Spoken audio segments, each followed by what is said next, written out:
জুবিন গাৰ্গ আজি আমাৰ মাজত নাই কিয় তেওঁৰ যি অৱদান সেই অৱদানে অসমীয়া জাতিক অসমৰ সকলো শ্ৰেণীৰ মানুহক সদায় অনুপ্ৰাণিত কৰি ৰাখিব।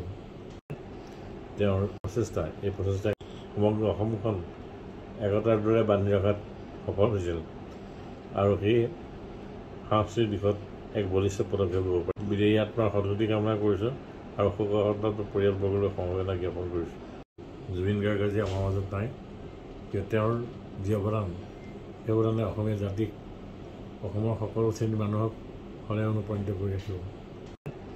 তেওঁৰ এই প্ৰচেষ্টাই সমগ্ৰ অসমখন একতাৰ দৰে বান্ধি ৰখাত সফল হৈছিল আৰু সেই সাংস্কৃতিক দিশত এক বলিষ্ঠ পদক্ষেপ ল'ব পাৰে। বিদেহী আত্মাৰ সদ্গতি কামনা কৰিছোঁ আৰু শোকসন্তপ্ত পৰিয়ালবৰ্গলৈ সমবেদনা জ্ঞাপন কৰিছোঁ।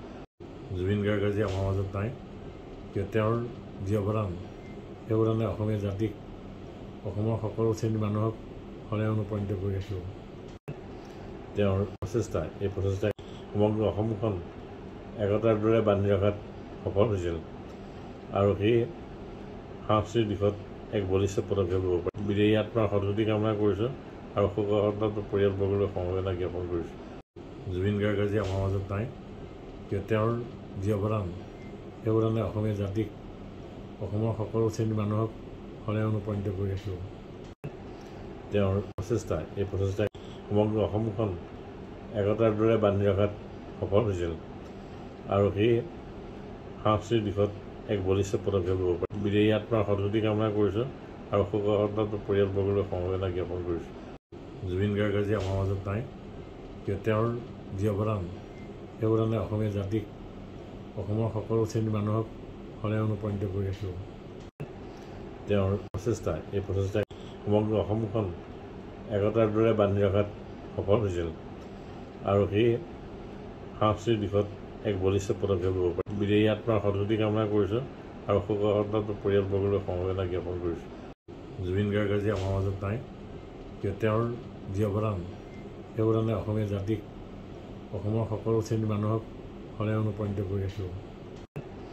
তেওঁৰ এই প্ৰচেষ্টাই সমগ্ৰ অসমখন একতাৰ দৰে বান্ধি ৰখাত সফল হৈছিল আৰু সেই সাংস্কৃতিক দিশত এক বলিষ্ঠ পদক্ষেপ ল'ব পাৰে। বিদেহী আত্মাৰ সদ্গতি কামনা কৰিছোঁ আৰু শোকসন্তপ্ত পৰিয়ালবৰ্গলৈ সমবেদনা জ্ঞাপন কৰিছোঁ।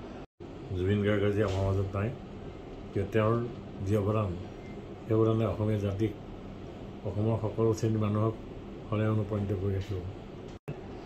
তেওঁৰ এই প্ৰচেষ্টাই সমগ্ৰ অসমখন একতাৰ দৰে বান্ধি ৰখাত সফল হৈছিল আৰু সেই সাংস্কৃতিক দিশত এক বলিষ্ঠ পদক্ষেপ ল'ব পাৰে। বিদেহী আত্মাৰ সদ্গতি কামনা কৰিছোঁ আৰু শোকসন্তপ্ত পৰিয়ালবৰ্গলৈ সমবেদনা জ্ঞাপন কৰিছোঁ।